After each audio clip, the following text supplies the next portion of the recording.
We're awfully excited to be back in Memorial Coliseum tomorrow night. We've had great crowds, great energetic crowds, and really appreciate our fans' dedication and loyalty coming out to these games. And we'll need another big crowd, energetic crowd tomorrow night, because we're playing a very aggressive and tough, hard-nosed defensive team in Mississippi State. We have a lot of respect for them. They have some really good players, and so it'll be a great challenge tomorrow night. It's really great that we're going to be at home. We're looking forward to getting back in Memorial and seeing if we can earn another victory.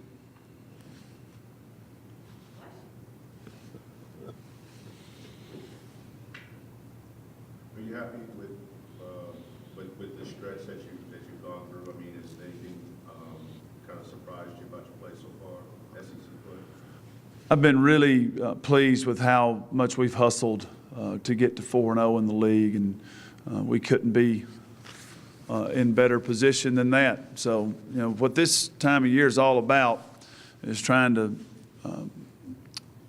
take it one game at a time and really put everything you have into the preparation for each and every game and seeing how many victories you can stack up in that win column. So they've done a really good job of that. I thought we last week on Thursday and Sunday hustled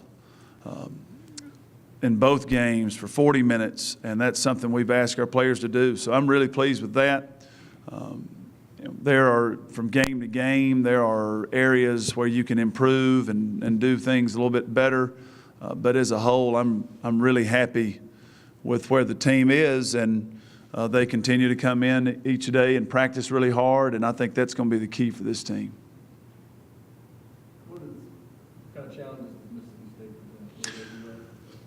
Well, they're very aggressive defensively, and they try to take you out of what you want to do, and they're really aggressive in the passing lanes and will deny the basketball, which disrupts your offense. They have two all-SEC caliber players right now that are both sophomores, two really good young players, Kendra Grant and Martha Alwall. Martha's averaging a double-double right now in league play, and just very productive, very great size, long arms, great jumper, good shot blocker, can really cause you problems around the rim. And Grant is shooting 40% from the three-point line right now in league play, and just an explosive, good size for her as a guard. So, and they're surrounded by a bunch of hard-nosed, tough players. So defensively, Mississippi State really gets after you, so we'll have to pay great attention to how we space the floor and how we take care of the basketball. They can certainly turn you over, so it'll be another good SEC test. It'll be a very physical game, I think, and up-tempo, and we'll need to be ready. What's your assessment of the bench during since league play has started? It seems like the different players have been able to kind of contribute just a little something each game. Yeah, I think we're doing a good job of coming off the bench and playing with great energy. I'd like a little more production, scoring the basketball from the bench. I think Bernicia Pinkett is poised for a good game here in the coming weeks. She's practicing better, and I think she's getting some confidence back. I think her confidence was down there for a little while. She's really practiced a lot better. I saw some encouraging signs from her in the Missouri game, and I think with Bernicia, I don't think she's played nearly as well as what she's capable of, and I think that gives us another guard that can be in the mix and really be productive on both ends of the floor. So, you know, overall, the bench has given us great energy. Would like to see a little bit more scoring and a little bit more production. I think that'd serve us well as we move through the league. You have two dominant post players this year. You have 5 starters who are kind of carrying you. Do you think of this as a more traditional team than maybe the last 3 or 4 years? And how does that maybe change the way that you're playing? It's more traditional. I still don't think we play a real traditional style. So you can't have, with the way we're trying to play, you can't have, you know, an immobile post player. that can't defend and can't run the floor and get the ball in quickly. So, but it is more traditional. There's no doubt, because for so many years, really what we had were 4 guards and an undersized post. So this is much closer to maybe how I started out envisioning when I got to Kentucky. We had a very traditional approach to recruiting, and we were trying to find a big power post player, and on and on. We've talked about that many times. So this is closer to that. I think that we still have that dimension of athleticism with Samari and with Denisha that is not as traditional maybe as some teams here in the past. So it's closer, but I still like our ability to disrupt other teams, and you really need mobile posts that can get out on the floor and defend to truly do that, in my mind anyway. Do you feel like your posts are comfortable with the press and kind of that pressing style, or do you feel like you pressed less this year than this year? We've trapped less, there's no question about it. And as a coach, I need to figure that out, and we're working with that some. We're going to try to do a better job.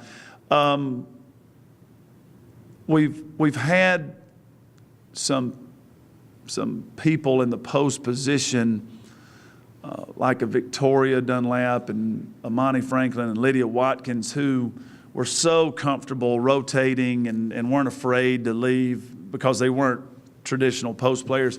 I think Samari and Denisha both probably grew up with, hey, this is kind of how you play. And I do think there's a reluctance sometimes, and it hasn't clicked quite as well from a full court trapping standpoint. We're still very good defensively as far as disrupting you and applying pressure and making it tough on you to score. We just used to have to turn you over 1,000,000 times and shoot a bunch of layups to win. And, you know, I thought we hustled for 40 minutes in Columbia on Sunday, and we only turned them over 15 times. But in my mind, that was one of the toughest defensive efforts I've seen us have in the last 3 or 4 years. So it's a little different, and I don't think the post players are as comfortable as we've been in the past in the full court press. That would be helpful, as the season goes on, to not have to rely on turnovers as much, be a team that gets by on defense by rebounding and contesting shots. Well, what we found as we progressed deeper into the season, and we've always run into some teams that could handle the pressure and could put some pressure on you, and then it became a situation on who could score. And Oklahoma did that to us in the Elite Eight, and they were able to score that day, and we weren't. When we couldn't turn them over at a level and score off turnovers, and same thing with Connecticut in the Elite Eight. So I think that hopefully we're built a little bit better for a deeper run, because this group is very talented offensively. We're getting better still. We're still getting better. I thought we got better in practice yesterday. I thought we learned some things in practice, and a couple things clicked yesterday that are going to be valuable for us later in the season if we can keep it going. And so I'd like to have a good mix of both. I'd like to be able to turn people over when that was necessary, and I'd also like to be able to get in something and score and have some people you can go to score. So I think this is a good team, and we certainly have a lot of weapons. You don't have as many charges drawn this season as this time last season. You don't have as many steals necessarily as this time last season. Are there still other toughness factors that you're sort of looking for from this team that you've gotten that maybe don't show up on the stat sheet? Well, You seem more pleased with their physical toughness yeah, lately? yeah, I think they're playing really tough. I think that I've never, ever been caught up in stats. It's just who I am, I guess. I'm just not overly concerned. You could ask me where we are statistically, and I don't know, and maybe I should. I don't know.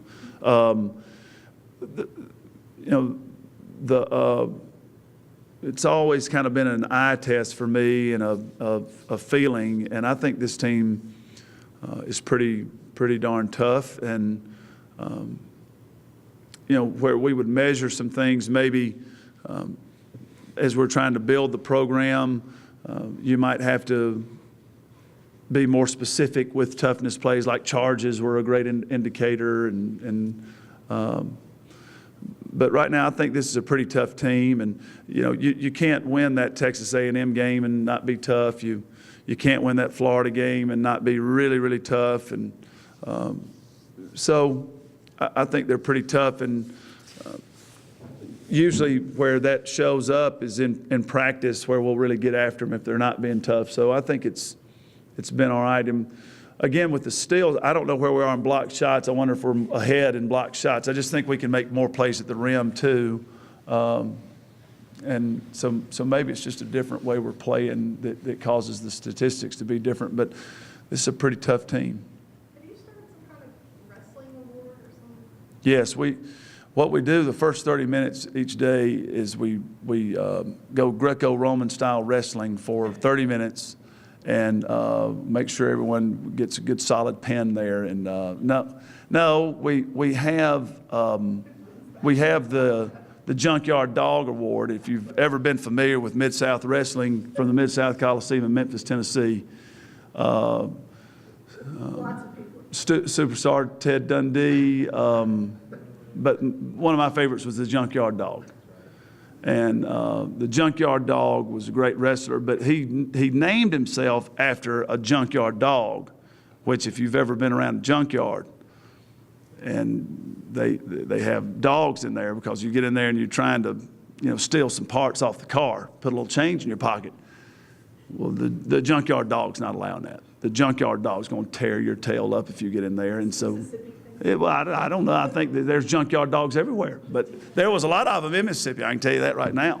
And I'd get up on the fence there and look in that junkyard, and I didn't want to get in there with the junkyard dog. So that's junkyard dog. If you'll look it up in the dictionary, it's just really ferocious and very aggressive. And so just to give them a visual of who the Junkyard Dog is, we now give out the Junkyard Dog Award, and it's a picture of the wrestler, the Junkyard Dog. I'll bring it to the next press conference so you can see that. Is that, can I ask a follow-up? A follow-up on the Junkyard Dog. So we're giving the Junkyard Dog Award after every game, and so these last couple games, it's been a team award because we had a lot of Junkyard Dogs. But so now I'm really in trouble because now I've had to go to the top dog of the Junkyard Dogs, kind of get special mention. But that's what we're doing. That's how we're rolling right now. Was this a goal to make them tougher or a response to how much tougher you thought they'd gotten, maybe? This was to have the right mindset in the league. They're just going to have to be ferocious on defense. They're going to have to be aggressive. They're going to have to never back down. They're going to have to play with a mentality, and so we've had some laughs about it, with the award. But it really, in all seriousness, is trying to get their mindset where, for us to be the best team we can be, everybody has to have that mentality that we're just going to try to tear you up on defense. We're going to try to absolutely get after you and be ferocious and aggressive. And those are the things. I think this team is just so much more important about their mindset. They have the talent. We have tremendous talent and gifts, and we're a gifted basketball team. There's not a lot of things that we can't do. And I think my job right now is each and every day is their mindset. And so just trying to give them something to think about as far as defensive intensity, and that's what we've come up with. I'm not sure how good it is. Speaking of mindset, I mean, the reserves pretty much, I haven't really heard them say, have any complaints about playing time. They seem to have adapted to the fact, okay, when you come in, just do what you can. I mean, how have you been able to kind of build that mindset? And if you can't talk a little bit about the kind of depth that you have. We handle all that in practice. When we started in September, the workouts, the individual workouts for every position on the floor were very, very similar. There were some modifications for different positions, but everybody had a chance to show what they can do, and everybody had a chance to compete against each other, and there were no determined lineups or people, we didn't say, hey, here are the starters early in the season. So I just think it develops in practice, and everybody gets a shot. We have very up-tempo practices. Nobody's standing over on the sideline. You don't have people who are standing over there for extended periods of time where they're not involved and not getting a shot. I mean, right now, we have 2 units going in at practice, and whatever the blue team's doing, the gray team's doing as well. And so I think the players settle it in practice. I don't think I have a lot other than evaluating what's going on, but everybody gets an opportunity. So I think that that helps us some as far as people complaining. If you want to complain, we don't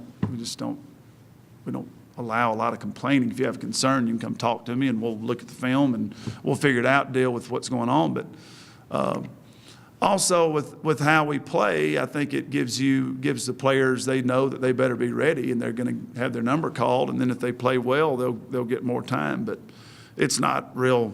It hasn't been real complicated or difficult to get this team to everybody settle in to where they need to be and do their job. And this has been a good group to coach so far. How close is Asia? Oh, go ahead. I was going to say, but in terms of your depth, I mean, could you have imagined it to go as deep, 11 players deep as it has? Well, it's just fortunate that we've had some great kids decide to come to Kentucky. That's just a real fortunate situation. I'm real grateful for that. I don't imagine anything other than or take anything for granted. We just try to put our best foot forward and get real high character players in here that want to work hard, and we've been real fortunate. We have some very talented people in the program. So I'm happy about that. Is Asia close to being back? You said 3 or 4 games, this will be 3. This will be 3? Her third missed. So she missed A&M, she missed Missouri. Well, this would be the 3rd. This will be the 3rd. Okay, all right. We got, I thought maybe you had some insider information or something. She is progressing. She is going to do some things today. I don't know that she'll play tomorrow night. That'd be 3 games. And then I'm not sure about Sunday either. We'd love to have her back for South Carolina. It'd be great. She's going to have to, if she were to go, she'd have to really look great in practice for me to put her in. I just don't see her playing tomorrow. If she does real well, she's still going to have to play with a splint, that air cast or whatever it is. She's going to have to play with that on Sunday. So I'm still not sure how exactly effective she's going to be. But she has progressed very well and done a good job. And we're looking for her to come back healthy. There's a stretch of home games here for a while. At the end of the season, I know you don't look at the schedule very often, but you got like 6 of 8 on the road at the end of the season. And That can't be right. yeah, it's kind of bottom loaded. But so how important is it to get these wins at home while you know that you can? And Very important. Very important. We've always placed a premium on playing in this building and winning. And so it's very important to win at home. Very important, because it's so tough on the road. And so we need to play well and work hard. And tomorrow night needs to be a great outing for us. We need to get a victory. But we have, I think, 6 more at home, and we're going to try to win all of them. But it's really, really important, I think, to make sure you don't take anything for granted because you're at home, or let that, affect your effort in any way. What's been so great for us is we've had really energetic crowds that have helped us, and we just are grateful for that and hope that people will keep coming out. This is a really good team. We're off to a great start, so hopefully people will enjoy coming out and watching them play and support the players, because they've worked hard to get in this position.